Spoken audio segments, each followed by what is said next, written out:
Is that picking up? It's not too loud. Is it fair? Yeah, I get it.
Bam.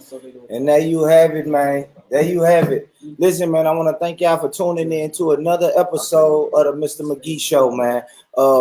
Sunday edition, special edition. You feel me? I know a lot of y'all fresh out of church, man. You know what I'm saying? You see these brothers I got sitting with me, man. Ain't no church over here. Is damn right. Huh? Right. All right. Ain't no church over here, man. But man, today we're gonna get to the bottom of this Christmas stuff. We're gonna get to the bottom of the New Jersey shooter, black identity extremists. I want to talk about these brothers from the ISUPK being on this quote unquote hate list, this hate group, and all that, you know, all this propaganda that we have to go through as a people, man. So we're gonna get into it, man. First of all, everybody, as you come in, hit that share button, hit that like button, man. Tell a friend to tell a friend. We right here. We doing it again. Like I said, I know it's a weird day. It's Sunday. It's Sunday. It ain't Wednesday. It's Sunday. But listen, man, this is a special edition. When I reach out to my brothers and my brothers say, come through, the only day we free is Sunday, I'm pulling up. You feel me? I respect the hell out these brothers, man. So I'm gonna always pull up, man. But go ahead and tell the people, you know, your name. Okay, my bad. Go and tell the people a little bit about yourself, bro. Shalom, Yahweh Shem Yahweh Shai Barakathon to all the brothers. Shalom, Yahweh Shema Alathan by Shem Yahweh Shai to all the sisters. Officer 5000 Thawara out of the Israelite School of Universal Practical Knowledge under Commander General Yohana. And to my left, I got Officer of 1,000, Naquan. You understand? Yahweh Shem HaShah Baruch Thumb to my brothers. Yahweh Shamar Al Shem HaShah to my sisters. And yeah, we ready to get this in today. Yeah, we on our Grinch shit today, brothers. Yeah. They gonna call us the Grinch and everything, man. I might lose friends and lose subscribers and viewers. I might lose all of it today, man. Cause we putting this pagan holiday. We putting that shit in back in the 80s, the 90s, man. I think it's too late in the game for us to still be doing these rituals, as I call them. Right. So hey, listen, man, let's don't waste no time, dog. I want to know, what is this Christmas tree, right? I see this, bro. I know me growing up, every year my mom went and bought this Christmas tree. Some years it was fake. Some years it was a real tree. But I just remember every year around December, my mom would go get this tree, put it in the living room. We get ornaments and everything. Even when we go to school, these teachers give us ornaments and shit to put on here. What does that tradition come from, my brother? Okay, to give you a basic answer, the custom of a Christmas tree is not biblical at all. Like, I know Christmas is proposed as a righteous, biblical, or religious holiday that stems around the birth of Jesus Christ. But the question that we have to ask ourselves is, what do things like the Christmas tree, as Brother McGee brought up, Santa Claus and reindeers and eggnog and all of these things have to do with Jesus Christ at all, or the Bible, or God, or anything? What you'll find out when you dig into the history, and that's what we do in the Israelite School of Universal Practical Knowledge, we pull up the information and the research that explains these traditions, because of course we subscribe to a belief system that Blacks, Hispanics, and Native Americans are the real Israelites of the Bible. That's right. So understanding that, there are things that we have to do, and there's things that we cannot do. And worshiping other gods are one of those things that we cannot do, which is why Black people are in the conditions that we are in. Yeah. You understand? When you do the research, what you'll find is the Christmas tree has nothing to do with God. You understand? Right. The Christmas tree is actually a Babylonian custom. And the book of Jeremiah warned us about it today. Give me, if you could, give me a Bible. Give me Jeremiah 10:1 real fast, Baba Kushar. And just a little backstory, man. We got it's a group of brothers in here, man. These brothers they come prepared. They're gonna give us the biblical meaning of everything. So you're gonna hear people reading off camera, and they breaking down the scripture. You know what I mean? I just want to tell people that. We're gonna get one scripture real quick, if I could. The book of Jeremiah 10:1. If you know anything about the Bible is historically accurate. Wow. You understand? And in Jeremiah's time, he was in the Babylonian Empire. Okay? You understand? Jeremiah 10:1. I'll have you read in a second. Jeremiah was in the Babylonian Empire, and they were celebrating Christmas trees during that time, which is what I'm going to read to you about. And it's an evil thing to do. Give me Jeremiah 10:1. Book of Jeremiah, chapter 10, verse 1. Go ahead. Hear ye the word which the Lord speaketh unto you, O house of Israel. You understand? God in the Bible has a people named Israel. You understand? If you are a descendant of the slaves that came to the Americas, whether it be Black, Hispanic, or Native American of Indian and Negroid descent, then you are a descendant of the 12 tribes of Israel in the Bible. Right. And the God of the Bible has something that he wants to tell his people. Read. Verse 2. Thus saith the Lord, learn not the way of the heathen. The Most High don't want nothing. What does the word heathen mean? We grow up using that word. You hear that word in church, heathen. The misconception about that word heathen is that it's just a bad person. The word heathen means somebody who's outside of your nation. Somebody outside of your race is considered a heathen. You understand? Blacks, Hispanics, and Native Americans are one race of people. If you are not Black, Hispanic, and Native American, you are a heathen according to God. Right. And God says, do not listen to the ways of the heathen. Every culture and every nationality has their identity, has their customs, has the foods that they eat, the music that they listen to, the God that they worship. We got to ask ourselves as Black people, who is the nigga God? Who is the God that listen to rap music, ride real clean, and like to dress fly with an afro and braids? Right. Where's that God at? Why come every time we worship a God, it looks like somebody else? Right. What you'll find out in the Israelite School of Universal Practical Knowledge under Commander General Yohana is that the Bible is where the nigga God is. Right. And this God said he don't want us following other people's customs. Read. And be not dismayed at the signs of heaven. God said, don't be dismayed at the signs of heaven. Go ahead, read on. For the heathen are dismayed at them. Go ahead. Verse 3. For the customs of the people are vain. Things like Christmas and New Year's and Thanksgiving and all of these holidays that don't have anything to do with Black people. God says that those customs are vain, meaning they mean nothing to us. Right. Christmas Day should mean nothing to us. Right. Thanksgiving should mean nothing to us. These are days that our oppressors give us to celebrate. Right. Read on. For one cutteth a tree out of the forest. Do what? For one cutteth a tree out of the forest. Read it one more time. For one cutteth a tree out of the forest. One of these heathenistic customs is that they take a tree and they cut it out of the forest. Read on. The work of the hands of the workman with the axe. Right. A man with an axe does his work and he cuts trees out of the forest. Read on. Verse 4. They deck it with silver and gold. They do what? They deck it with silver and with gold. They decking this tree with silver and gold. Now, if you know anything about the Bible, this took place in the Old Testament before Jesus Christ was even born. This is in the book of Jeremiah in the Old Testament. If Christmas has anything to do with Jesus Christ, the birth of Jesus Christ, why are they taking trees and putting silver and gold on them before Jesus Christ was born? Right. Because it has nothing to do with Jesus Christ. This is specifically a Babylonian custom. Read on. Okay.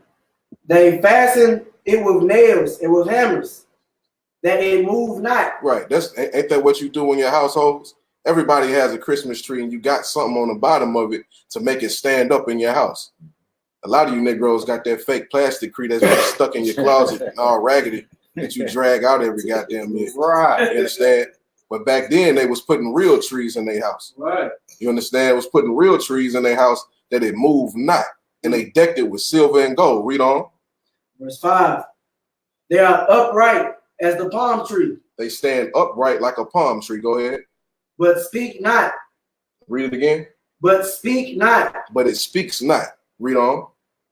They must needs be born. Is that a King James Version Bible?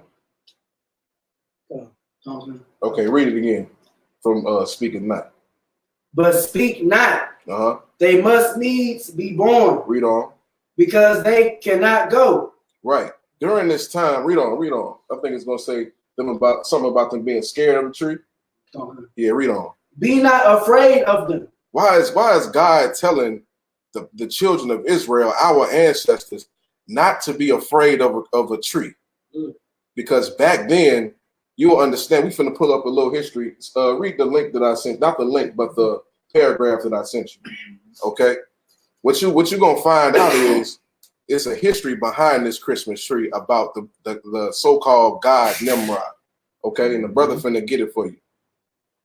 Okay. Go ahead. After Nimrod's untimely death. Right. Nimrod died, right? Go ahead. His so-called mother-wife. Semiramis. Nimrod had a mother-wife, meaning Nimrod had sex with his mother. Right. You understand? And married his own mother. Right. Nimrod had sex with his mother, married his own mother, and died. Go ahead. Propagated the evil doctrine of the survival of Nimrod as a spirit being. propagated what? The evil doctrine of the survival of Nimrod as a spirit being. That's what that Christmas tree is all about. It's keeping the spirit of Nimrod alive that his mother wife erected after he died. Read on. She claimed a full-grown evergreen tree sprang overnight from a dead tree stump. Right, go ahead. Which symbolized the springing forth unto new life of the dead Nimrod. Go ahead. On each anniversary of his birth, she claimed Nimrod would visit the evergreen tree. And when was that? December 25th. Is it going to say that? Okay. Read on. Visit the evergreen tree and leave gifts upon it. December 25th was the birth of Nimrod. December 25th was the birth of Nimrod. Christmas has nothing to do with Jesus Christ at all. It is the worship of Nimrod. So for clarity, you're saying Jesus Christ was not born on December 25th? No, Jesus Christ. The Bible doesn't give an exact date because us as Israelites, we don't worship. We don't do birthdays. Like think about it like this. Do you remember the exact day that you pulled your first tooth? You just know that it went away. It happened. It happened. That's how birthdays are to Israelites. We don't know a specific. We didn't go by specific days of birthdays. What we know about Jesus Christ is that he may have been born around in the springtime, around Passover. Okay, which is April, May, around that time. All right. Is there any more on that? No, okay.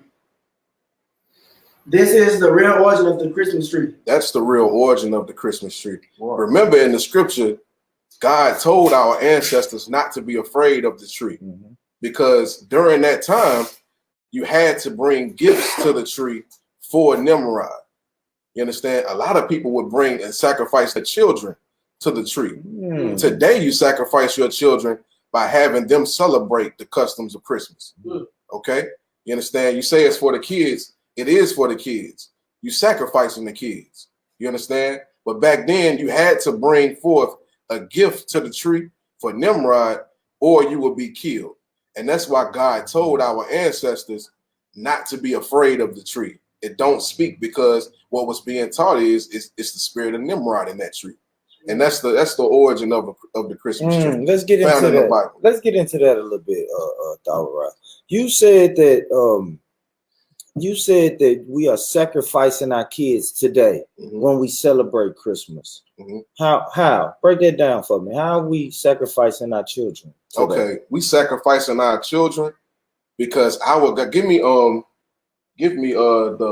book of Exodus, the 20th chapter where the 10 Commandments are. Okay.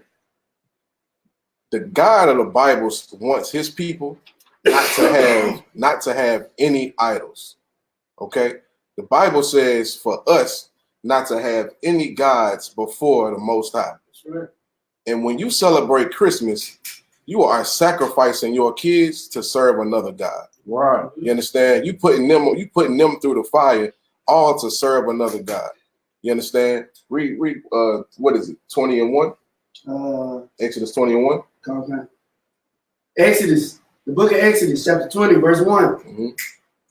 And God spake all these words, saying, verse 2, I am the Lord thy God, which has brought thee out of the land of Egypt, out of the house of bondage. Verse 3, thou shalt not have no other gods before me. You understand? The Most High don't want us having other gods. You understand? When we serve other gods, the Most High leaves us to those gods. That's why our prayers don't get answered. Right. That's why we've been going to the Christian church for 400 years, praying to Jesus. You understand? When really we just praying to white supremacy. That's right. We praying to our slave masters. You understand? That's why our prayers don't get heard. Our prayers don't get answered because we are worshiping other gods, sacrificing our children to other gods by giving them gifts. You understand? You sacrificing them to the God of Nimrod. So so people who pray and worship Allah, are they pretty much pagans? Are they worshiping a false idol? If they are black and Hispanic, yes. Allah is perfectly fine for an Arab. Ishmaelites. Right. Yeah. Allah is perfectly fine for an Arab. But when you as a black man, a Hispanic man, or a Native American man worship any god other than the Most High, then you become slaves to those people as well. Right. When you are a black man and you're worshiping Allah, you will end up serving Arabs. You will serve their culture and serve them and sell your people out for them. When you are a Christian, you are worshiping a god of white supremacy, and you will sell your own people out for white people. You understand? Right. So if you are Black, Hispanic, and Native American, you should not be worshiping any other god. Now, if you come from any other background or nation, who knows what you worship? That's for them. My brother. Let's get into another ritual, man. Good old jolly Saint Nick. Saint Nicholas himself. Number one, where the hell did he come from? And number two, why do black people follow that? Why is it okay for me to put my 4-year daughter on an old white man's lap and take a picture of them? Okay. Where they come from, bro? Saint Nick was actually a black man that used to give gifts out to orphans in Russia. You understand? That's where it came from. But the white man, of course, took it and made it his own thing. There ain't too much history behind Saint Nick, but what we do know is that originally he was a brother. He was a black man. You understand? But all of it has nothing to do with the Most High. Yeah. You understand? All the customs of Christmas, the reindeer, Santa Claus, the Christmas tree, all of that has nothing to do with God. And if you are a Christian who believes in the Bible, you should be asking yourselves these questions. We have to stop telling ourselves it's for the kids. It's for a tradition. These things is what's getting us killed in America because our God turns his back when we turn to other gods. So let me ask you this though. So as Israelite brothers, do y'all have any type of celebratory traditions that y'all participate in? Oh yeah. Like I know this Passover thing coming in April. Yeah. Yeah. Everybody, if you Black, Hispanic, and Native American, you should be in the building. You know what I'm saying? We inviting the nation up in New York. You understand? April 9th, come to the Passover. But of course, I think I'm fucking with that. Hey, make that trip, man. I think I'm fucking with that. We want to see that. Yeah, I think I'm fucking with that. The Passover is absolutely a black holiday. Right. You find all of our holidays in Leviticus, the 23rd chapter of the Bible. Okay, Leviticus, the 23rd chapter, and all of those days are days for black people to celebrate. The Bible was written by black people to black people. You understand? Right now, we in the feast of dedication. What the world might call it, what do they call it? Hanukkah. Hanukkah, yeah. The world calls it Hanukkah. They claim it to be a Jewish holiday. When really, black man, it's your holiday. You are the real Jew. Right. And what this day is about is us defeating the Greeks and winning over our temples back. The white man came into our land in Jerusalem and tried to take over our temples. And a brother named Judas Maccabee, Mattathias, you understand, stood up and defended our nation against the white man and created a 7-day feast behind it. Right? Like if we was in our own land, we would be partying for 7 days straight right now. The white man has his whole holidays when you get off work for a day. The Israelites, we got holy days that last for weeks. Right. You understand? For 7 days at a time. Then Saturday is a high holy day. You understand? So yeah, we got our own. Are y'all not able to really get into these week-long celebrations because we're in this current situation that we're in? Of course, every people got what we call slavery, so you might call it a job or whatever. People got to go to work and can't get that much free time. But if we had our own and ran our own jobs and so forth, we would let off for 7 days to where people just have barbecues and party all them 7 days. Man, my brothers, I want to let the people see this. I want you to break this down for me, bro. Damn, man, I'm going the right way. This right here, bro. We got the candles, right? That represents the what's really called Hanukkah. Okay. The Hebrew word for Hanukkah is Hakanaka. Right. That's the black way of saying it. That's your original language, black man. If you, like I said, if you black, Hispanic, and Native American, your original language is Hebrew, and that menorah with the candles represents Hakanaka. You understand? It's just every culture has a symbol. The menorah is one of them. Why is it 7 of them? Is that number specific to anything? Nah, it's just the directions gave Moses on how to make it. What it really represents is a tree. It's a tree, and these is the branches. And the Most High wanted 7 branches. Nice. 3 on each side, 1 in the middle. Nice. That's dope, man. That is dope. That's dope. That's dope, bro. It's a lot, sir, if I might. No, man, go ahead, bro. Yeah. It's hard for brothers and sisters, who in the world to understand what it's like to be free. Right. And our high holy days are days where it's, if you go back and look through the history of those high holy days, it's always talking about how our people became free from another people. That's so right. if you start, when you come into the ISUPK, we'll teach you how to become free and what these high holy days are and how they'll make our people free. That's right. Because you won't be a slave to these other religions and you won't be a slave to these other nations of people. When we start celebrating our high holy days, we focus on black people, That's right. Hispanic people, Native American people. We focus on our people. So these high holy days teaches you how to be free, and they give you a lot of inspiration, man. And they just make you want to love your people even more. You celebrate Christmas, man. Christmas, you want to give all the credit to some fat white man. You know what I'm saying? Your mom and dad are slave all year long, to make sure these bad kids get some Christmas presents. You know what I'm saying? And then they give the credit to some fat white man. You know what I'm saying? And another thing too, not only do they give the credit to some fat white man, they also are telling lies to their children. That's right. You know what I'm saying? When you telling your children about Santa Claus, when you telling your children about flying reindeers, when you telling it ain't got nothing to do with the scriptures whatsoever. Ain't no such thing as a flying reindeer. Right. You know what I'm saying? And all of the lies that you tell your children, and you teaching your children that lie to their children. Right. So it's just a cycle that keeps repeating itself over and over again, and that's one of the reasons why we can't get out of the oppression.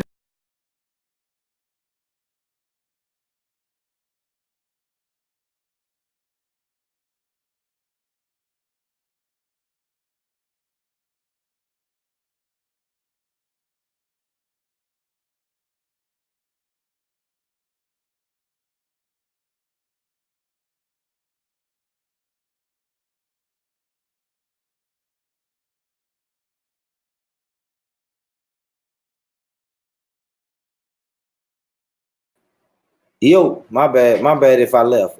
I hit the wrong button. All right. So you was talking about the high holy days, right, brothers? Mm-hmm. And so let's get into this.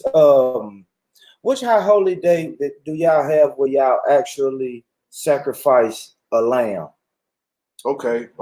Right now, in this time, Back then you would have to sacrifice a lamb. Okay. But if you get into our teachings, I'll go into it a little bit. Yahushua, which is a brother, sacrificed his life for us, so he's our lamb. Is that Jesus or is that his father? Who's called Jesus Christ? Yeah, Yahushua is Jesus. Yahushua is my bad for that. Jesus Christ, you understand? We don't like to say Jesus in here, you know what I'm saying? Because we know that it gives off a certain narrative. But for the viewers to understand, Yahushua is a black man who is called Jesus Christ today. All right. The real way to say his name is Yahushua. So that's the Hebrew. Okay. But yeah, he died for us. You understand? He sacrificed his life. You understand? And now he's our sacrifice. So we don't go out and sacrifice lambs. It's more of a dinner today. You would just eat. You understand? Like a dinner. You just eat the lamb. Okay, that's cool. I thought maybe that was a misconception that I had. Did you see a video too? No. I heard it in passing. You know what I mean? I heard somebody mention it. Nah, what we do to keep the tradition, we do, like when we have the Passover every year, we do go to a farm and kill the lambs ourselves. We do that, but there's no religious meaning behind that. We just we just killing the lambs to eat them or to for the meat for the Passover. Yeah, you know what I'm saying. Yeah, we might wear the skins of the lamb, like the hide, the leather, or whatsoever. You know what I'm saying. But it's not a sacrifice. And I heard from one of the brothers out of Harlem that y'all have like a strict diet. Is it on the Passover, around the Passover? Like y'all can't eat nothing but lamb. No. Well, on the night of the Passover, okay, there is a specific meal that you have to eat in reference to the Passover. No different than Thanksgiving. Yeah. Thanksgiving, that everybody had the same meal. Turkey, you know what I'm saying? Turkey and stuff and stuff. On the Passover, what you have to eat is, and you have to eat it to celebrate this day. You eat lamb, bitter herbs, and unleavened bread and wine. That's the Passover. What's meal. That bread called, bro? Unleavened bread. Unleavened, because that brother said that. I'm like, what the hell is he talking about? I never heard of unleavened. Leavening is the yeast in bread. It's what makes the bread fluffy and soft. And you understand? Well, why we eat unleavened bread is because during the time when we was being oppressed by the Egyptians, an African nation, another dark-skinned nation who wasn't us. It was another dark-skinned nation, an African nation, who was oppressing the Israelites, which were black people. You understand? Two different nations of black people, dark-skinned people, rather. In Egypt, we were on the run from the Egyptians, and we didn't have time to wait for bread to bake. Because if you know anything about cooking, it takes a while for the bread to rise into a loaf. So in order to kill that time, what we had to do was remove the yeast out of the bread. And that bread is called unleavened bread, to where it's just flat. Like, for example, today, and it's interesting because the Mexicans eat this, and we know that they're Israelites. They eat unleavened bread until this day, like a corn tortilla. A corn tortilla is unleavened bread. Bread without yeast in it. I got you. And you say y'all drank wine, a little wine with it. Yeah, you got to drink the wine. Pinot Grigio. We drink what is it called?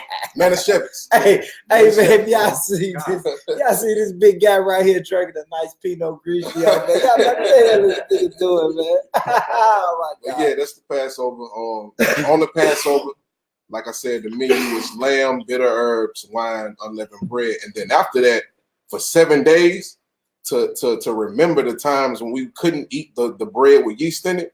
For 7 days, you would eat no bread with yeast in it. Anything with yeast in it, you would get out of your house. You understand? The baking soda toothpaste, any kind of cracker or bread, you would get all of that out of your house. And for 7 days, you have to eat a piece of unleavened bread, and you can't eat regular bread for 7 days. Wow. That's the discipline, man. That's the discipline. And that's one thing I've always liked and respected and admired about the ISUPK. We spoke about this last time. The discipline is second to none. You know what I mean? That's what the school built. So yeah, man. Like, I mean, I know we have to salute, the brother General Yohana, and all the generals of the ISUPK, man. I guess, how was it for you, bro, when you first got into the school and you saw this level of discipline? What was your reaction? Did you have to change some stuff within inside of yourself to get with this level of discipline? Speak to me about that. Of course. The ISUPK is where a man gets chiseled. You know what I'm saying? Like, regardless of the laws in the Bible, you change your life. That's a process, but the harder part of it is coming into the school and trying to get used to the culture of the school, because the motto of the school is we don't want no cowards in here. Right. There you go. You understand? And that's our culture. That's our way of life. No cowards, no excuses is our slogan. You understand? So, I mean, coming into like being raised in America, a black man is conditioned to be passive aggressive. The ISUPK teaches the man how to be bold, how to speak up. You understand? We got all kind of protocols. Like, it took a while to get used to all the protocols that you got to follow in this school. You understand? everything that, you know, we don't smoke the cigarettes, we don't smoke anything, we don't smoke weed, you understand, the excessive drinking we don't do, even with the choosing of your woman or women, you understand, it's a process to that. So it was all kind of things where I had to adjust. These brothers might can give you accounts too. They came fresh out the streets, you understand, from different kind of lifestyles. You wanna come on, sir. Yeah, when I came into school, let me check his camera, brother. Let me check his camera. Right now I'm an officer 1,000. So, you know, we got rank and order when you first come into the school. You know, you come in as a young man, you become a trooper, then you become an officer, you know, and work your way up to captains and generals, you know. So when I came into the school, I just noticed, you know, I come from the streets, you know, I came from gang banging dope dealing. So when I seen the stuff that was going on in the school, I didn't understand it, you know, because I was wild, you know, and in the school, you can't be wild in the ISUPK. Right. You know, you got to learn discipline. And that was the hardest thing for me to learn, you know, but it was kind of simple when you see other brothers that are above you and you see how they act and how they control themselves, you know, so it makes it a lot easier, you know, to discipline yourself when you got brothers who done been in the same environments that you done been in, and then they, you know, learn how to discipline themselves. You just follow the brothers. You just follow suit. That's what makes it easy in the ISUPK. When you just see the brothers ahead of you, above you, and they doing the same things, you know, and then you just follow what they do. You know, and you know, everybody, you know, you need that brotherhood, man. You know, and the brotherhood is extremely important. Yeah, man. We ain't got nothing else. We got brotherhood up in this. You know what I'm saying? So you got to learn how to be a brother, and also, you know, you got to learn how to follow orders inside of the ISUPK. Once you learn how to follow orders, man, you know, everything else will sort itself out, because that's something that our people don't have. Our people don't have discipline. You know, the black man, Hispanic, and Native American man, they don't got no discipline, man. You know what I'm saying? And especially when you're coming straight from the streets. You're coming straight from the streets, you want to do things your way. Right. You know, you want to do whatever, you know, suits you or whatever makes you feel good. Right. But in here, you got to look at your brother, and your brother is more important than you are. That's right. You know, you got to look at your brother and always look at him as being the one that motivates you to do what you do. All right. Okay. So the name of this show is matter of fact, everybody, real quick, hit that share button. Hit the share button. You know, tell a friend. Don't cost you a dime to hit that share button, man. Just hit the share button, man. There's a couple people in here. We got like 13 people in the building right now. Let's get them numbers up. Hit the share button.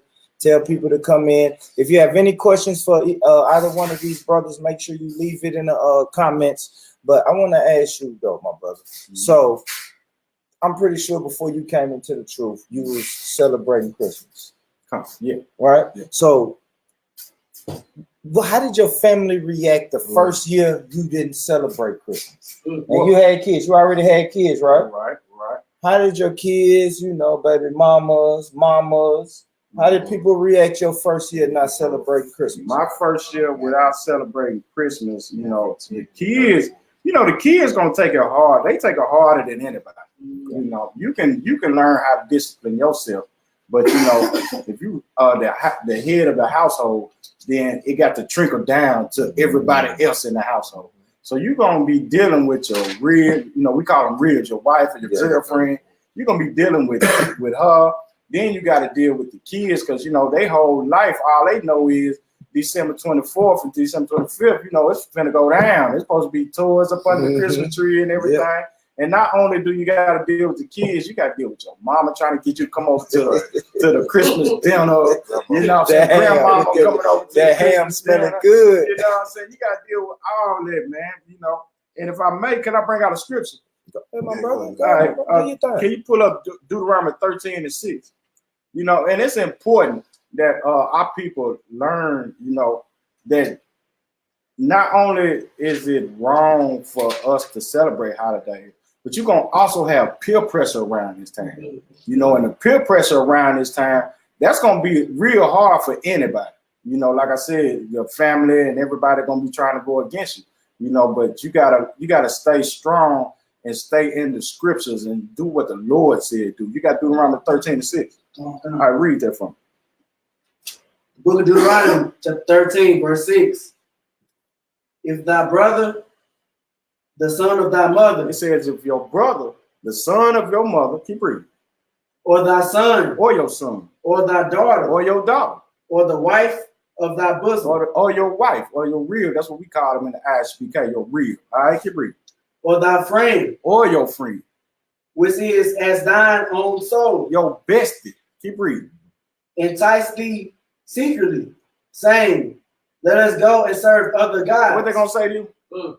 Let us go and serve other gods. What they say about Christmas? Let us go and serve other gods. What they say about Thanksgiving? Let us go and serve other gods. This is serving other gods, man. And you gotta discipline yourself, you know, when it comes to this. You got to stand firm, man. You got to stand on your 10 toes, you know, and be a man. Man up. There you go. You know, man up, man. You know, you can't care what everybody else say about you when you're trying to walk in this truth. Right. You know, you got to do what the Lord say do. And the Lord say that these are serving other gods. Go ahead. Did you have to have a conversation with your child? You know, sit your child down and say, look, man, daddy is living like this. You know what I'm saying? Like, how was that? Was that difficult for you to sit your baby down and explain that? Well, you know, that's your child. Yeah. You know, so it shouldn't be nothing that you can't tell your child, you know. And what you don't want to do is lie to your child. That's right. You want to tell your children the absolute truth. Why we don't serve these days, who said we ain't supposed to serve these days, and you got to be look them in the eye and just be like, look, from this day forward, we're going to do what the Lord says. You know what I'm saying? Me and my household going to serve the Lord. So that's what you got to tell your kids. And if you can't tell your kids that right there, then your kids is running over you. And who running the house? You or your kids, you know? So you got to tell your kids, man, look, I'm going to do it this way, and you're going to follow suit. You got to tell your wife, I'm going to do it this way, and you're going to have to follow suit. You know, and that you just got to man up and be a man in your household. Oh, I hear him, bro. What you mean, man? If I can add to that. Okay. If I can add Go ahead, to that, talk. Go ahead, talk, brother.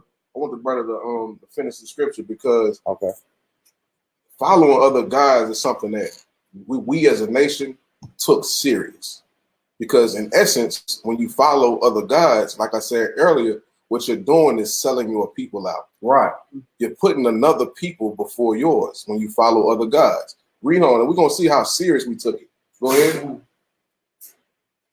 Which thou hast not known, thou nor thy fathers. That's their culture we didn't know. Their gods we didn't know. Us nor our ancestors. Go ahead. Verse 7.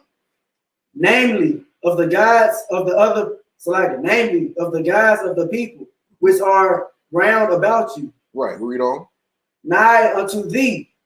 Jump to the penalty behind this.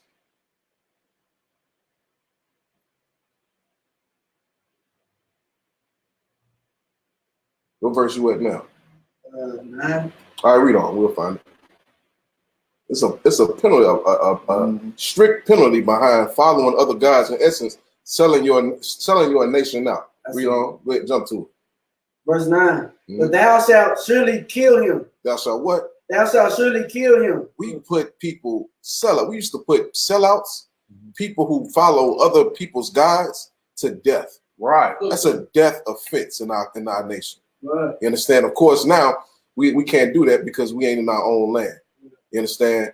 But when we get back into our rulership, if you decide to put that Christmas tree up in your house, put that Thanksgiving dinner up in your house, do anything outside of what the scriptures in our nation is doing, then you are doing something that will cause you to be put to death. Right. If I can get one more scripture. Oh, hey, give me Matthew 10:34. And this is out of the words of your Jesus Christ. In the Bible, the King James Version. Right. Everybody thinks that Jesus Christ was, humble and turn the other cheek. Yeah, turn the other cheek. And that's not and weak and white and gay. That's not the Jesus Christ of the Bible at all. Right. Okay. We finna get ready to read you what the real spirit of Jesus Christ, a black man named Yahushua, was like. Go ahead. Matthew 10:34. Matthew chapter 10, verse 34. Think not that I am come to send peace on earth. This is Jesus Christ's words right here. Right now, black man, you are in the time of war. Right now ain't the time for peace. Right. You got every nation on the planet plotting against how they can come up on your back, man, off of your work. You understand? Read on. I came not to send peace, but a sword. Jesus Christ said he don't come to send peace. He come to give us a weapon, man, a sword. Read on. Verse 35. For I am come to set a man at variance against his father. When you finally stand up and say, look, I don't want to serve white society. I don't want to serve white supremacy anymore. I don't want to celebrate these holidays. Jesus Christ is warning us of what is going to happen. You're going to start a war in your household. Right. Read it. It said what? Read that part again that you just read. For I am come to set a man at variance against his father. You're going to be at variance with your father. You understand? You're going to have times where when you say, I ain't doing the Christmas. I ain't coming over. A lot of us say, I'm gonna come over, but I ain't. Well, I'm gonna eat the dinner, but I ain't celebrating. Nah, you celebrating the day. Right? Damn, man, you hard. That's I struggle there with it. Because and I know I hear Israelites speak about that all the time. Because I always try to hit them with the, man, you know I don't celebrate that shit. I'm just going over here because family over there. But I heard Tazariak, he shut that shit down. The feast is eating the food is what is celebrating. Right. That's what you do when you celebrate. You feast. Yep. You understand? But when you just say I'm not doing that no more. I'm putting my nation. I'm putting black people first. It's going to cause a war in your own family. A man's going to be at variance with his father. Go ahead. And the daughter against her mother. And the daughter against her mother. Go ahead. And the daughter-in-law against the mother-in-law. And the daughter-in-law against the mother-in-law. Read on. Verse 36. Go ahead. And a man's foes shall be they of his own household. Your foes, meaning your enemies, are going to be your family. Right. When you decide, and that's what makes this walk of being in the ISUPK so precious. Right. And that's what makes this brotherhood so strong. Because brothers done come from different walks and their families done cut them off because they don't want to celebrate Satan. You understand? They don't want to celebrate the white man. You understand? And they foes, they enemies is of their own family. Go ahead. Verse 37. He that loveth father or mother more than me. What you got to do is love your nation. Love the rising of your nation more than your own family. Right. And that's what brothers in the ISUPK are about. Damn right. So that if I can add on. Go ahead, my brother.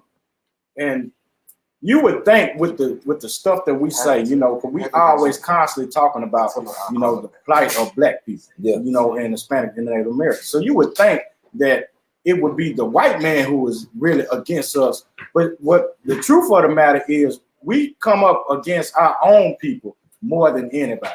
You know, our own people is the ones who look at us, and we call it a disease called Stockholm syndrome. Yeah.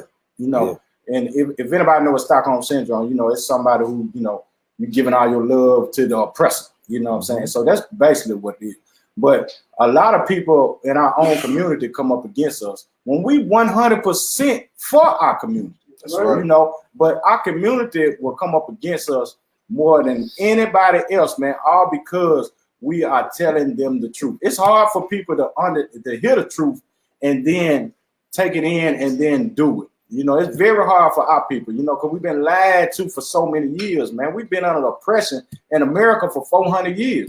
So it's hard for oppressed people to finally hear the truth from brothers that look exactly like them, from brothers who have been through the same walk as they've been through. You know, came out the same ships they did. You know, it's hard for them to understand, you know, that what we saying is the truth, and what we saying is going to help our people, man, help heal our people. So we get a lot of flack from black folks and Hispanics and Native Americans, man. And y'all get a lot of flack from non-blacks, Hispanics, and Native Americans, right? Because as y'all can see on the screen right now, family, I have something. This is from the Southern Poverty Law Center. Well, y'all, what this group is named as a quote-unquote hate group. They got the Hebrew black, well, you know, of course they're gonna say black Hebrew Israelites. Right. Y'all are a hate group. Right. they're gonna put y'all in there and hate group. And this is just a little quote they got. So they's talking about these videos that you guys shoot, you know, when y'all do y'all camp. We finna get into camp in a minute too. But when y'all do these camp, they saw some Israelite brothers on the camp, and it said, in yet another video, a preacher of the Israelite school, a man who identifies himself as General, help me out, Mayaka Alaka. General Mayaka Alaka. Okay, offers this stark prediction for the future of the white race. Every white person who doesn't get killed by Christ when he returns is going into slavery. Ooh, they hate when y'all talk like that. Yeah, they hate when y'all, what y'all say, the maid hands or handmaids and shit like that. Boy, they don't like that way. But yeah, man, so just for y'all to be into this, man, is this an attack on black people? Is this an attack on truth? Like what is it? What is their purpose for putting the ISUPK labeling you guys hate groups? Hate group. Simply this: our oppressors want black people to be slaves. That's it. They want you to wake up, go to work. You understand? Do your job. Don't complain about anything. Don't speak up about anything. And that's where they want us at. As soon as a black man decides that I want to be my own nation, I want to do what my nation requires me to do. I want to speak up for my nation. We don't harm white people at all. Right. Our protocols is strictly self-defense. Defend yourself. You ain't got to worry about us touching no white people, touching anybody. You understand? There you go. We're not violent at all. The KKK killed people. You understand? The KKK killed people, and we are compared to people like the KKK when we don't harm anyone. You understand? Our doctrine is non-violent. You understand? But because we are black and we want to stand up for our people, they deem that as a hate group. You understand? There's a group of brothers, black lawyers, who are taking only black cases and trying to beat them black cases. Black lawyers are. They are called a hate group. Right. You understand? That's because the man that runs this society just want black people subservient and doing everything that white society wants you to do. Right. That's a fact. And so, okay, all right. So now I know you heard the news, right? Speaking of hate group and black Hebrew Israelites and all of that. So I know y'all heard the news out of New Jersey. Right. If I'm not mistaken, was it an officer? An officer was shot.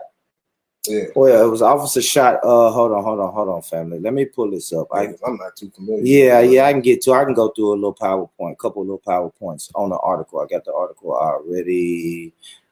This is a weird little article I got pulled up. But anyway, like a detective, officer, somebody was shot. A couple of people was shot. You know, it took place in a Jewish market, and we can really get on the Jews and the Jewish. We can, you know what I'm saying? We can get on that another time. But the shootings took place at a Jewish market, man. They left 6 people dead, you know, including one of the shooters. So of course they killed one of the shooters, right? And it was 2 suspects. So both suspected shooters, David Anderson and Francine Graham, they were found dead after a shootout with the police. Both of them expressed interest in the black Hebrew Israelites, but neither had formal connections to the black Hebrew Israelites, man. Why do you think like that was even thrown in there, bro? Like, you know what I'm saying? Like, that article said that he didn't subscribe to being an Israelite. Well, they said he expressed interest, whatever that means. He expressed interest. Okay. We don't even know to what extent. We don't know if he's came to a camp, sit through a class, right. Fucking like the YouTube video. We don't even know what that means. But I just thought that was hold on, let me stop sharing my screen. I just kind of thought that was weird that they made sure they say the black Hebrew Israelites, and we're coming off the back of this black identity extremist type deal, right? So in a way, it just puts a microscope on groups like y'all's group, right? Because when you talk about Hebrew Israelite groups or the black Hebrew Israelite groups, you're gonna bring up ISUPK just because y'all have an international reach. You know what I mean? So I guess, did y'all brothers discuss it? When you first heard about it, what did you think? You know what I'm saying? Like, did you feel attacked or what, my brother? Nah, we ain't feel attacked at all.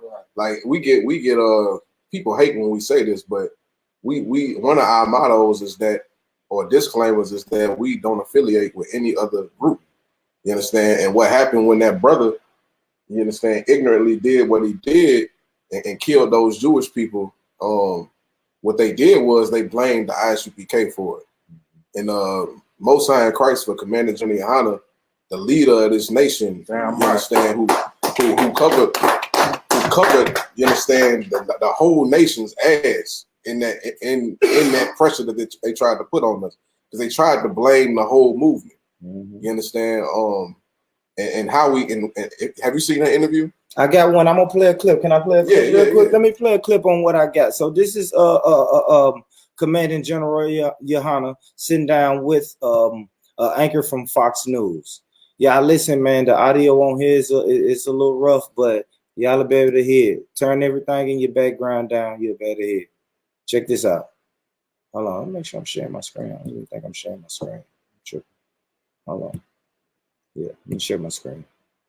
Boom. There you go. All right. Yeah, check this out. It's your organization from a guy who killed a bunch of folks in a Jewish market a couple of days ago in New Jersey. Are you folks the same people? Absolutely not. Here's the difference. The difference is we've never done anything like that. And not only have we never done anything like that, our organization is strictly a nonviolent organization and always has. This man says in a manifesto that was found in this vehicle, he says that Jews are the enemy. Do you believe Jews are the enemy? Enemy of who? Enemy of him, enemy of black people. I know that all nations have profited off of black people. All nations in society today are eating off of the back of black people. Does that make them our direct enemy? That we should go out and kill them? Absolutely not. You don't believe Jews are the enemy, or Jews are Satan. We are Jews. We are saying that we are Jews. And so we don't believe any real Jew is an enemy of ours because we're Jews. What's a real Jew? A real Jew is a black, Latino, or Native Indian that is a descendant from the biblical Hebrews recorded in the Bible. He killed white Jewish people. So I heard. So is that okay? No, that's not okay. Well, you said black Jews. You killed people who were white. Exactly.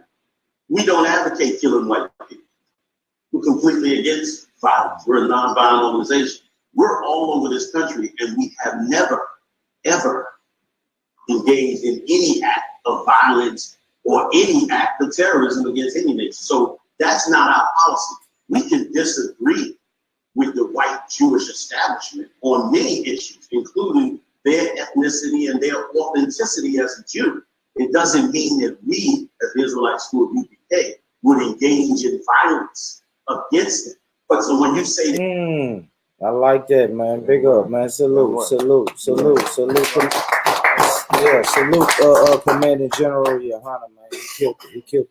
He killed that. So he said something right there. He said that the ISUPK disagrees with what is it, Ashkenazi Jews? Yeah. He said it's a lot of things y'all disagree with them about. Right. Can you give me one thing that y'all really disagree with them about? That they are Jews. Yeah. First of all, first and foremost, they not Jews. You understand that whole mainstream religion of Judaism is not about the Bible at all. Like, it has nothing to do with the Bible at all. What's in the Bible is totally separate from a white man that calls himself a Jew, which is an Ashkenazi Jew. Ashkenazi Jew is just a white man, white people who converted to Judaism. But what we're saying is that you cannot convert to be a Jew. Converting to being a Jew is like converting to be white. You can't convert from one race to another. You understand? And that's what they're trying to do with our race. You have to be born a Jew. Right. I love Black it. people in America are born Jews. They are ethnic Israelites. I love it, man. Family. Make sure y'all hit that share button. Hit that share button, man. We winding down. Fuck it, it's Sunday. I ain't got nothing else to do, man. Let's start some shit. Right. Let's start some shit, man. Let's start some shit, man. I'm feeling good. Man. We're gonna start some shit, man. Now, what's going on, man? What's going on with this Hamite talk, man? You feel me? Because I believe my people come from Africa, and I believe I am an Africa, man. So what's going on with this Hamite talk, man? Well, what's going on? Why can't the Hamites achieve salvation? Give me Isaiah 45 and verse 15. Start at 15. Because salvation, first of all, Africans are their own nation. Africans don't need salvation. Right. Africans have land, they have their own land, they have their own cultures, they have their own everything. You understand? Ethiopia is a place that ain't never been colonized. Yes. Yeah. You know what I'm saying? Africans don't need salvation. You understand? The God of the Bible made salvation strictly for his own people. And we the ones that need it. You understand? And us, anything that we say is not because we think it or it's our belief or our opinion. We go off of what the Bible says. And according to the Bible, Hamites, who are Africans, and black people in America who descend from Shem, who are Semitic people, they're two different nations of people. Right. And salvation belongs only to the Israelites. Give me Isaiah 45 and 15. Okay. The book of Isaiah, chapter 45, verse 15. Verily, thou art a God that hidest thyself. Mm-hmm. O God of Israel. So God of who? O God of Israel. O God of the African. O God of Israel. O God of the Hamite. O God of Israel. Read on. The Savior. Verse 16. They shall be ashamed and also confounded, all of them.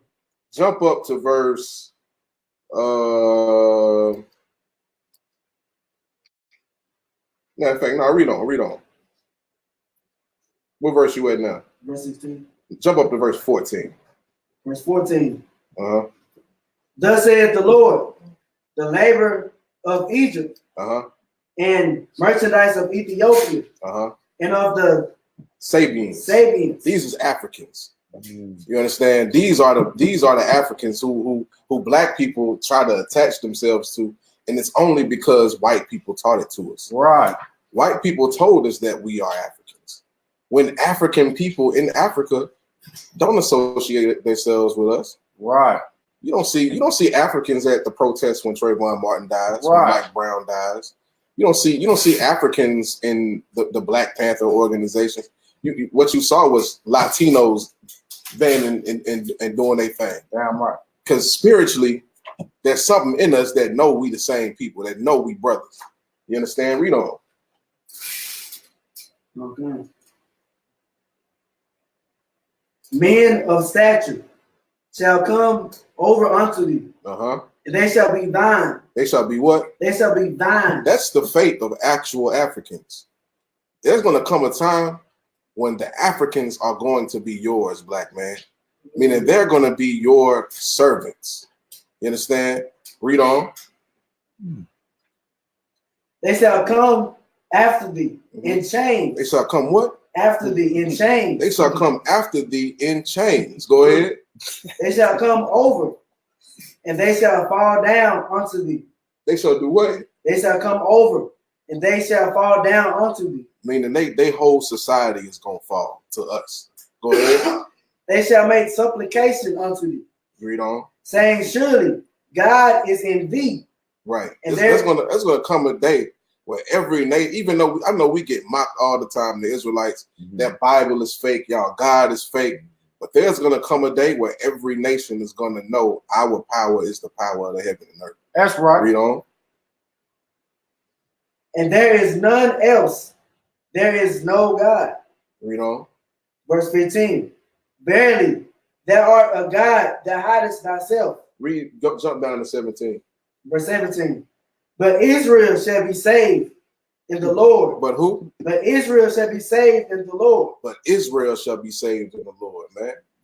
we not saying Africans can't get salvation because that's what we want. You understand? Realistically, we want the world to thrive. We want the world to be in peace. Realistically, the only reason you see the world how it is right now in turmoil is because wicked people are running the earth. Right. But when the Israelites rule, everybody gonna be in a rightful land, being righteous. You understand? But what's got to happen first is they got to pay for their crimes. Right. You understand? Read on. With an everlasting salvation. You understand? That's who salvation is for. Israel. Go ahead. You shall not be ashamed, nor confounded world without end. You understand? It's a shame to go out on the corner and be looked at with disbelief. Nobody believes what we're saying on the street corner. It brings us shame. But the Most High is saying there's gonna come a day when you ain't gonna be shamed because everybody's gonna acknowledge our power. Read on. Verse 18. For thou saith the Lord. So let's sit on that. You understand? Salvation is only for the Israelites. Give me no Moab, the Moabites. No other nation can get salvation. The Ishmaelites. No other nation can get no other nation. You understand? Salvation is strictly, what is salvation? Salvation is us being saved by our enemies. Right. What does that mean? Saved from our enemies, rather. What does that mean? Meaning we're gonna have to put in and do the work to bring the Most High to be able to look at us with some kind of value. Because right now we are a nation of homosexuals, drug dealers, drug addicts. You understand? By way of the white man. Mm-hmm. You understand? Mm-hmm. We gotta come up out of that. You understand? Obey the Most High, and that's how we get saved. It's not something to where you just sitting around praying and waiting on Jesus. You got to put boots on the ground, and that's what you see in the ISUPK. My brother, my brother. And another thing, you said you want to start something. You want to start something. Talk that shit. And another thing, man, how can a brother say that he love Africans? When you saying that you love Africans, if you're a Black, Hispanic, Native American, man, you say you love Africans over here in America, that means you hate your ancestors. That's right. Because your ancestors were shipped on cargo slave ships by these same damn Africans. That's right. That you talking about you love. I mean, you might as well say you love the white man over here. That's right. You know what I'm saying? If you're saying that you love Africans ship our people on cargo slave ships, man. Our sisters had to defecate on top of each other, man. You know what I'm saying? They don't get no pass. Just because, you might think that we just are constantly talking about, the oppressor that we got right now. Africans was our oppressors before we came over here. That's right. So you got to think about that. To say that you love Africans is to say that you hate your ancestors, man. That's right. You can't say you love your ancestors and love Africans in the same breath. Because them is the same ones who was oppressing our people. Them was the same ones who sold our people into slavery, man. Right. Our first captivity was in Egypt. Our very first captivity. Our first slavery, where Israel came a nation, was from Africans, the Egyptians. Right. And their oppression is a carbon copy of America's oppression today. America is, like I said, America is a reincarnation of ancient ancient Egypt. You understand? That's why you got the pyramid on your dollar bill. That's why you got the what's the thing in DC? What's it called? The obstacles. The obstacles? Yeah. The what's that thing called, man? The memorial thing that sticks straight up. Yeah, the Washington Memorial. The Washington Memorial. That comes from Egypt. Abraham Lincoln sitting in that seat. That comes from Egypt. Right. Everything that all the ways that America runs from, the Christianity comes from Egypt. You understand? America is a carbon copy of Egypt. The way that they oppress us, the way that they treat us, the way that they work us, that's all Egyptian culture. We are not those people, man. You understand? What we gotta stop doing is going off of colorism, because that's the main issue. We looking at because they dark skinned like we are. Yeah. So like when this, I'm gonna say one more thing. I'll pass it to you. When it's all kind of ethnicities and tribes in Africa that don't identify with each other and they look the same. So why is it that us in America have to identify with the whole continent of Africa, every tribe, every ethnicity, every language, everything in Africa? Why do we have to be everything when they They ain't everything. They know they tried. They know where they come from. Exactly. Pan-Africanism ain't something in Africa. It's something that black people created. And I don't blame. I don't blame the brothers. We want to belong to something. We want to belong. Our shit was stripped from us, so we want to belong to something. We looking for our identity. Go ahead. Say what you Go ahead, and another thing we gotta stop doing. We gotta stop trying to fit. Just because you a landmass don't mean that's the actual people. Just because we was in Africa don't mean we from Africa. That's right. You know what I'm saying? We migrated into Africa. You know, because we dark-skinned people. You know, they look just like us. If I'm running from another people, I would want to go somewhere where people look just like me. You know, so that's how we got into Africa in the first place. But what we got to do is do the research, man. That's right. Do the research. Don't just take it for face value because somebody told you that you are African. So now we love Africans. And then when you look at an African, we ain't got the same spirit as them, man. Africans, man, they can't dance, man. They can't, you know what I'm saying? They can't do nothing like we do. You know, we the greatest at everything, man. You know, and it pisses me off, man, when we try to relate ourselves to them. You know what I'm saying? They ain't nothing, man. Them are some people who sold our people into slavery. You know what I'm saying? And we can't forget that they sold our people into slavery. And we can't forget, man, that we ain't nothing like them, man. And like I said, they don't like the brother was bringing out was so heavy. They don't come to when Trayvon Martin get killed. Where's the Africans at? Yeah. You know what I'm saying? When the fake so-called Black Lives Matter, where was the Africans at, man? When stuff going on in our neighborhood, where's the Africans at, man? They ain't. Only thing you gonna see in Nashville with Africans is the African Street Festival, and they there trying to sell you some stuff. They trying to sell you. You know what I'm saying? They won't even let us in the African Street Festival. You know what I'm saying? They don't even let us in. You know? But Africans we ain't got the same spirit as them, man. You know, our hair different. You know, they beat a bead and all that, man. You know, we just two totally different people, man. And you know, we don't need to attach ourselves to a people who sold our people into slavery. That's a fact, man. Salute. Who's this? Shara Rana Yahawada. Salute to you, man. She said Africans stink. I mean, he did. It might be a man. This might be a brother. I can't see the picture. I don't know if it's a brother or a sister, but damn, man, that's funny. I just looked down like African stink. Yeah, man. Salute, man. Hey, salute to everybody in the chat, man. Hit that share button, man. You know, these brothers spitting that hot fire, man. I know, man.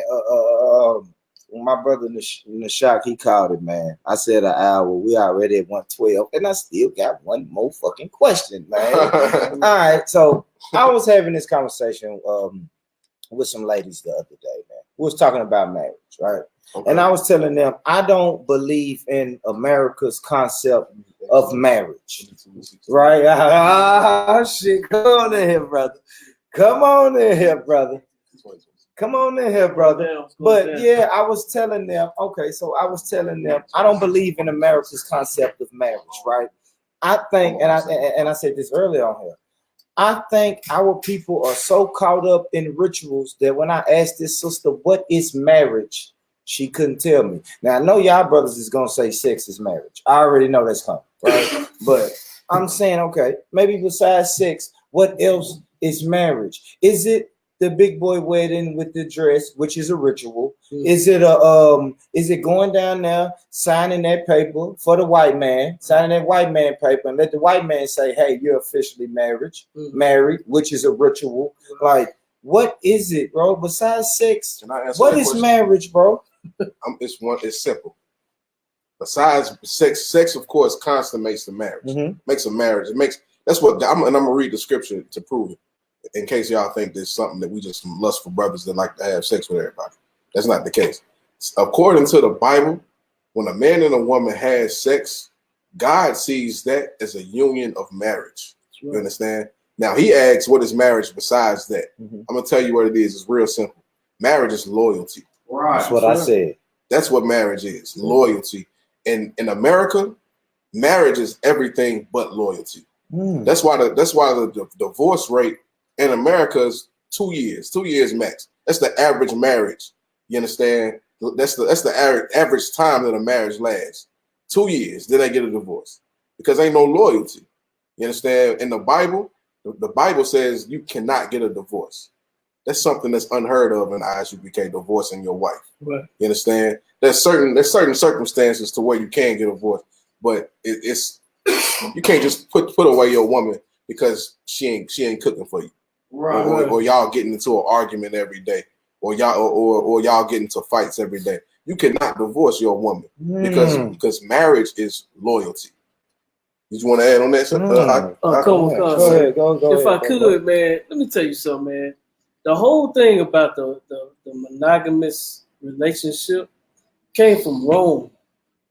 The only reason why the Romans, if you look at the whole earth, if you look at all these different nations, multiple wives is regular. Standard. It's nothing. It's a standard thing. It's not crazy. Like you talk about Africa earlier. You go to Africa, they be having multiple wives. Don't nobody say nothing. In Islam, and these different quote unquote religions. Exactly. Yeah. Now you even look at the sister. What was her name? Lisa Ray. She met some dude over there. Yeah. Multiple wives was cool. She got over there. Wasn't rolling with the play. You understand? You remember that? Yeah, because she got that American mentality. Exactly. Yeah. So here's the thing. The whole history with that is the Romans came with that. It's a story about Romulus and Remus. And when Romulus and Remus was a story told with Rome, and long story short, Romulus won. And Romulus won. And when he won, he defeated Remus. The whole thing was, we're going to roll this thing just like how Rome won. The truth about Rome was they were so homosexual that they had to come up with a law, and we've done the research on this. They had to come up with a law to where they had to literally make their men have one wife in order to populate their people, because they sleeping with each other. Well, their army had to stay to a certain capacity. Yeah. If you keep having sex with men and you ain't producing, you ain't gonna have no baby. You ain't gonna have no force. So it got to a point where they had one tradition was you crawl through these are Romans. You crawl through the window at night, have sex with a woman, be done with it, and then you leave and go back to your dude.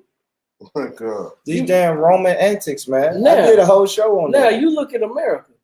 America tells you that you only can have one woman, right? Yep. The reason why they say that is because over here in America, having one woman marriage is a business. It's a fact. It's a business in America. That's right. Now, when you look at the Israelites and the Hebrew Israelites, look at our traditions. Here's the whole thing about why a lot of females go against that. One, they want to have rulership in the home. You can't have that. It's against the scriptures. The whole thing about the 12 tribes of Israel, look how they were created. How many sons was birthed from Israel? The man himself. Was it? He had 2 different wives, and then those wives let him have, but they had servants. Yeah. So he literally had 4 different wives. But then you get the whole 12 tribes of Israel. That lineage comes from that. So you even can look at Matthew. Man, brother, give me Matthew 15:1. Because the whole thing about our people is we've been so brainwashed by the white man that we think everything that he does is righteous. But then he'll have his marriage, be having a mistress on the side. Then they'll come with a divorce just to get rid of that woman so he can be with this mistress. Now you got fake Israelite groups where you can have sex with this woman. If it don't work out, then you pull back and have sex with this one. We don't teach that in the UPK. That's right. We teach that if you're gonna be with this woman, for one, you need to go by the rules. We got a slack out on, what was it? A year rule? The court. There's a courtship. I have a courtship. Now, brother, let me tell you something. What if you had? Okay, you got a daughter, right? You got a daughter and a son. You got a son too, right? Yep. Now, what if you were like your son? And ever since you've been young, you've been taught if you put your hands on that little girl's private part, or if you take your pee-pee and you put that on the little girl private part, on a girl when y'all grow up, you have sex, That's your woman. Hold on. Here's the key. That's your woman for life. That's right. Until you die. That's the only way out. Ain't no divorce. Yeah, you would think twice. Now, what would the AIDS rate be? It'll be low. What would be the rate? What would be the rate on all these little sisters having babies and getting abortions? Pregnancy would be low. Abortion rate would be low. You see how intelligent the Most High is, and you see how dumb we are. Yeah, for real. We think we know something because what the Christian church teaches. They teach you to test drive sisters, man. That's right. Right. Move them in the crib, bang them out.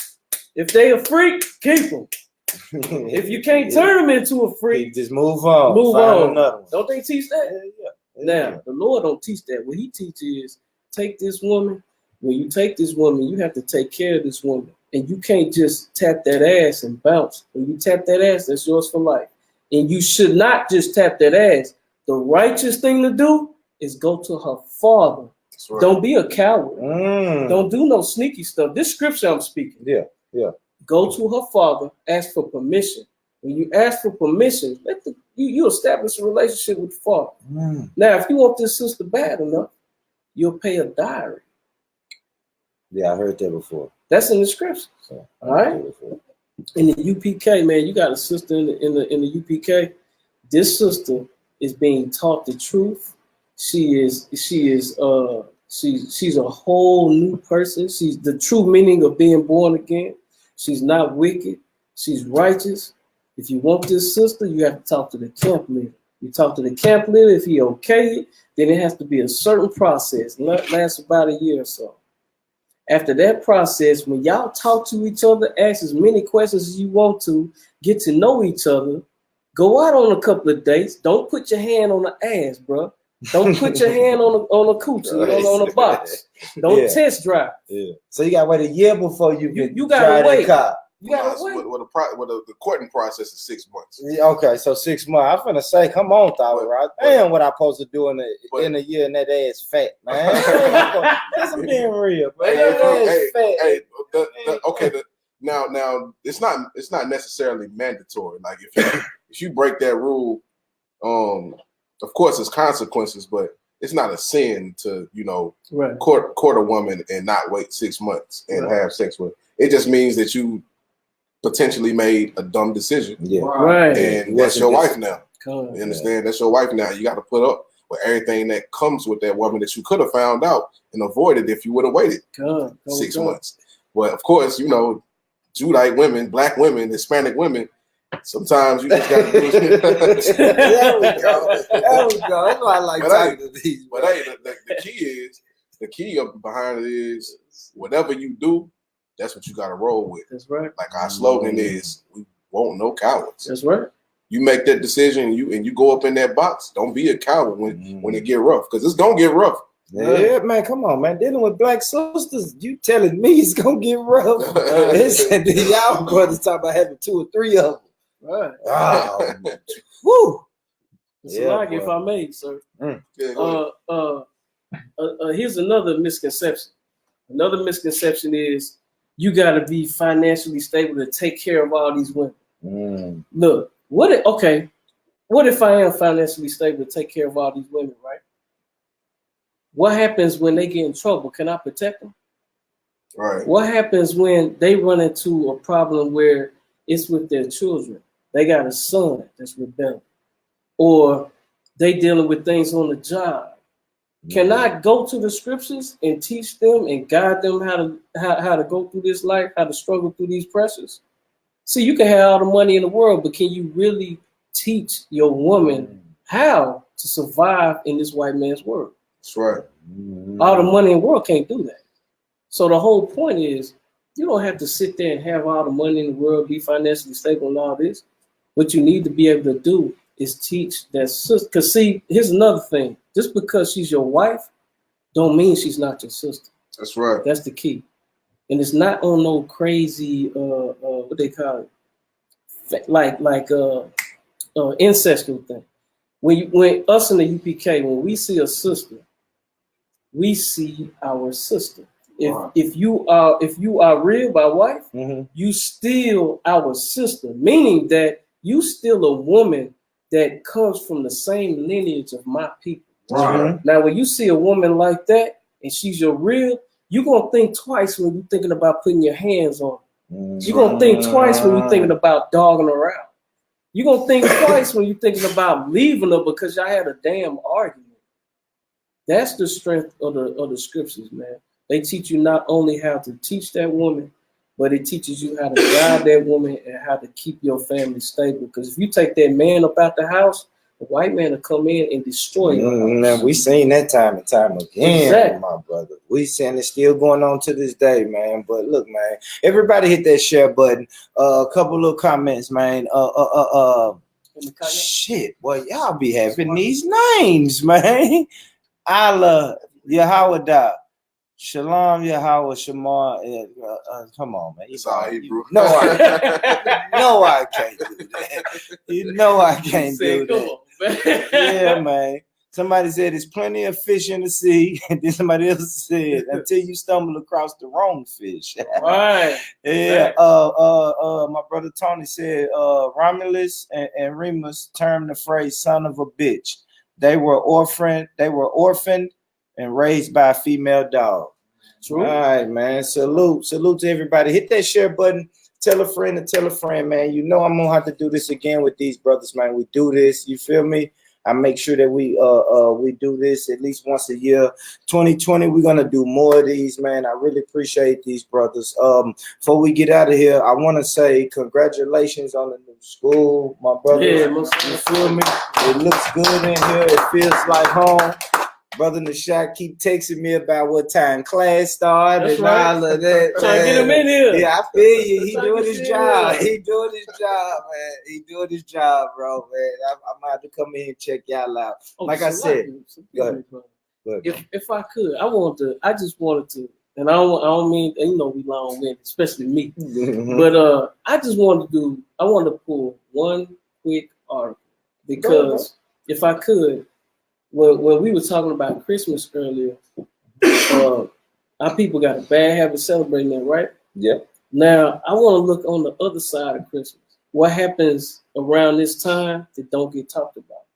Yeah, we was talking about the crime. I was telling you about how people, like I know personally, I'm sure y'all know personally, like people who really got out there, put the mask on, grabbed the strap because they were so stressed out they couldn't get Junior a Christmas gift. Right. You know what I'm saying? I know people who snorted up all the money, and now it's December 23rd, and they breaking in people's garages. Man, you know what I'm saying? I'm talking about. You know what I'm saying? So I do feel that I don't like all that. Like we were saying, I don't like all the extra shit that comes, man. My homeboy's girlfriend had her whole layaway stole out of her car before. She done went to Toys R Us, got her layaway, put it in the trunk, went to Walmart, made a pit stop at Walmart, come out of Walmart, trunk pop, layaway gone, $400. She spent $400 on that one night, right? Yeah. Like, let me ask you something. Real quick. I mean, they been paying on it since September. You know how them women do, man. Let me put some on you really quick. Now, she started in September and spent $400 to get all her babies all these gifts on one day, right? Let me ask you a question. Why would she do that on one day when she got 365 days in a year to get her kids some gifts? Right. All because a white man said this is the day you're supposed to do it. And then give credit to a fat white boy that comes down your chimney. And we ain't got chimneys. And is that we ain't got no chimney. Most of us never had a chimney in my house. Scattered sites. You know what I mean? Projects. So why is it that, and then at the end of it, we get a credit to a fat white man that's supposed to come down the chimney, and then he at your mall, and then you take your child and let his pedophile ass, and he's sitting, your child sitting on his lap. Now, let me get that article real quick, brother, about what happened, and then I'm gonna shut up. I just have to say this part because this is what we don't talk about that happens around Christmas. Go ahead and read. 15-year-old boy shot, found dead in Milwaukee Alley. Now this just happened. Keep reading. Milwaukee police are investigating a homicide Friday morning near North 17th and West Center Streets. Family said Jason Eagers, 15, was found dead from a shooting in the alley. Eagles was a freshman at North David's like a North Division High School and loved to dance, film member said. There is no word yet on any motive to whom police are looking for. There's what? There is no word yet on any motive or whom police are looking for. Let me show you the nugget in that article. Okay. Now, this is a young brother, 15 years old, lost his life in an alley. Nobody knows who murdered him, and nobody cares. You know why? Because people are more worried about Black Friday. They're more worried about their layaway. They're more worried about what kind of, how many lights we're going to put on the Christmas tree, how many lights we're going to put on the house. See, we all worried about, when I say we, I'm talking about our people that's lost in the world. We all worried about how to celebrate this holiday that don't have nothing to do with Christ, don't have nothing to do with any type of religion. All it's about now is money. And feel good. That's it. It's still a feel good element, right? They play the music, they put the bright lights on. It does something to subconsciously. You feel me? Yeah, you feel like, the Christmas spirit, right? Like you hear that music do something. You see bright. It's us. We human. Our lights, our eyes, our pupils light up to bright lights. Right. And we see that, and then we feel a little, you know what I'm saying? Feel a little good. Yeah, right? That's what we supposed to do. So then they feel that Christmas spirit. So here's my question. What the Christmas spirit for that young man's mother? Right. So what's she going to think about every time Christmas comes out? She going to hate it. She going to stop celebrating. Because she going to think about what? That murder. Yeah. See, now that article right there, that don't come up. That don't get talked about. But we keep talking about Christmas. For what? Because it don't do nothing for us, man. Give me Lamentations 4:18. I'm gonna show you what happens to our people in real time. Okay. A lot of the scriptures in the Bible is not just scriptures that pertain to what happened in the past. Those scriptures are what you call manifold. They have different meanings to them. It's not just what happened in the past, it's happening right now. And what happened to that brother right there that got killed? He's a 15-year-old. And then there's another article about a 17-year-old that got killed. And what the problem is, brother, is that we are being hunted in the street. It's a fact. Daily, any holiday, like Christmas is nothing but a pagan religion that was okay by this brother he was a brother named Constantine. During the Byzantine Empire. Constantine tried to pull the Roman Catholic Church and the so-called Christians together. Now, how would he do that? He would do that by incorporating everything the Romans believed in with all their different gods. Because you believe in New Year's Eve. Our people believe in that, right? New Year's Eve or New Year's Day is created from the Romans from this god called Janus. She has a head, a face in the front and a face in the back because she sees the past and the present. That's where New Year's Day comes from. I got some Janus, January. Exactly. That's where that come from. And it come from people trying to bring all these heathen customs and traditions together. It speaks against the Bible. But let's read that scripture real quick. Lamentations, chapter 4, verse 15? 18. 18, slide, verse 18. Mm-hmm. They hunt our steps. They what? They hunt our steps. Keep reading. That we cannot go in our streets. That we can't what? Go in our streets. Look, man, that script's written a long time ago. Mm-hmm. And it's saying that we're being hunted in our streets. That's a fact. Keep reading. Our end is near. Mm-hmm. Our days are fulfilled. Let me tell you something, man. It's going to be a point in time. See, right now, the brothers in the UPK are fishermen of men. Right. It's going to come a point in time when we're going to be hunters of men. That's right. And that's when Christ comes. Like Ottawa told you earlier, Matthew, I think it was 10:34, talks about Christ coming back, and it's not going to be a day of peace. He's not coming in peace.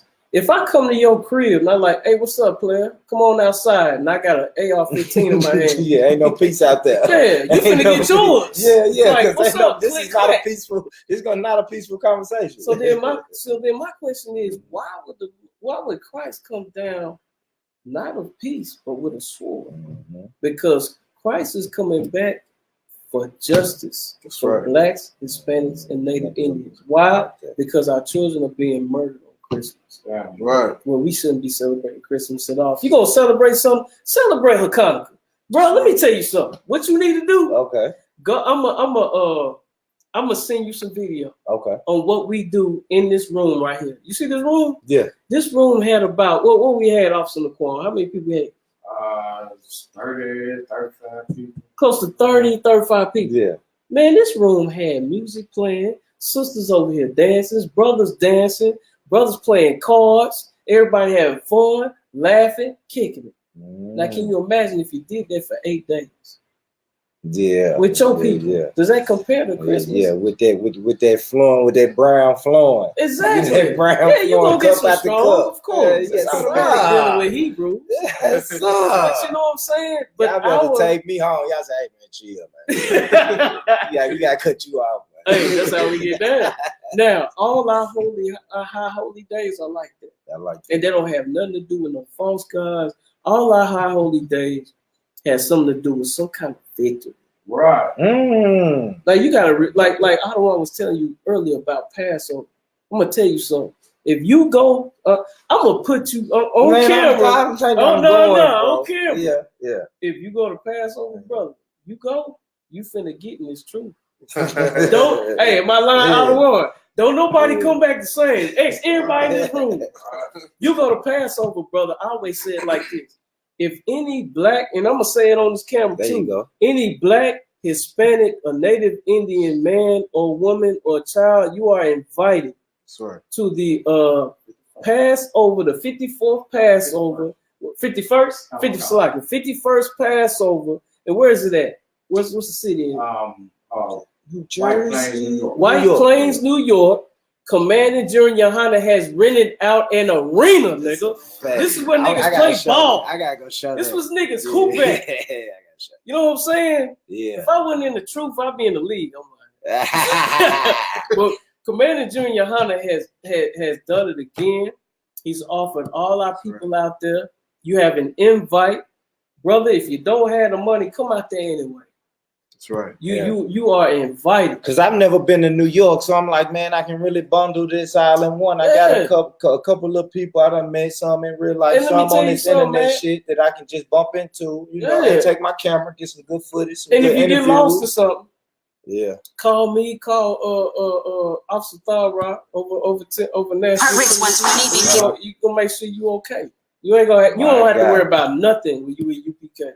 Right. You don't have to worry about nothing. You did. So make sure you come on out there, man. But if you a Hamite, if you're a Moabite, if you anything but black, Hispanic, and Native Indian, you're gonna be stopped at the door and asked me. There you go with that Real shit, talk. man. I'm just saying. Hey, salute, man. Salute to everybody, man. Look, on your way out, man, hit that share button. Hit that. Matter of fact, ain't no on your way out. Don't leave, because I'm about to show this Passover by one of the the captains in New York. You know what I'm saying? Captain Tazariak. He just has a quick YouTube video of him walking around the venue, dope venue. Big boy stage, big boy arena.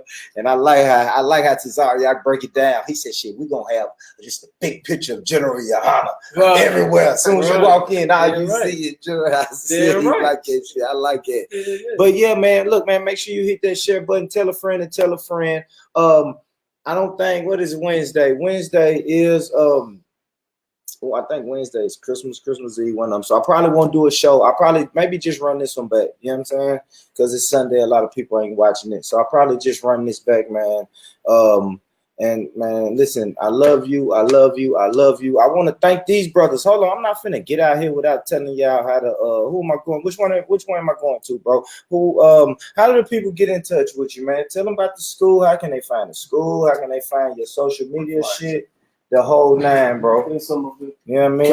It's a number. I already know y'all like to drop them phone numbers, man. Let's drop the phone number, the whole nine. I'm gonna give you the phone number. Of course, our school. We got our school out North Nashville. It's on 1811 Dr. D.B. Tide Jr. Boulevard, right here out north, right here by Buchanan, right here where the Ed's Fish at. You know what I'm saying? That's where our school is. We have classes from Tuesday It's a Friday night, 7 p.m. to 9 p.m. You understand? Y'all can come. That's free. All of this is free. Our phone number, you can get us. You contact us at 615-596-7713 or 615-414-9640. You understand? Got the YouTube page, No Cowards Nashville. That's the YouTube page and stuff. No Cowards Nashville.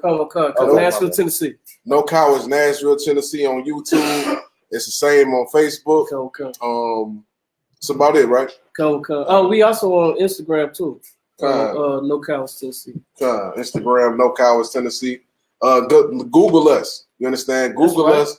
Go on Google, type in ISUPK Nashville, Tennessee, and leave us some reviews, man. Leave us some photos or whatever the case may be, so we can get the algorithms up for our school. And let's talk about Saturdays. Saturdays is the real Sabbath, right? Y'all got the Sabbath? Yeah, it ain't Sunday. Right. We ain't doing that Sunday shit no more. You know what I'm saying? Doing it on a Saturday. Right. What can the people find y'all at holding the camp down on Saturdays? On Saturdays, you can catch us downtown from 1 p.m. until downtown on 2nd Avenue North in Commerce, downtown Nashville. Giving Esau that word, man. I know them people can't wait to get y'all out of there. That's why they had to put y'all on the news and say, man, this man that killed 6 people, he got to be ISUPK. These niggas is on the corner going crazy every Saturday. Man, but salute, man. Salute, Shara. Man, listen, man. It is my pleasure to have these brothers on here, man. We really got to do this more than once a year now. You know what I'm saying? I got to have these brothers on here. I love it.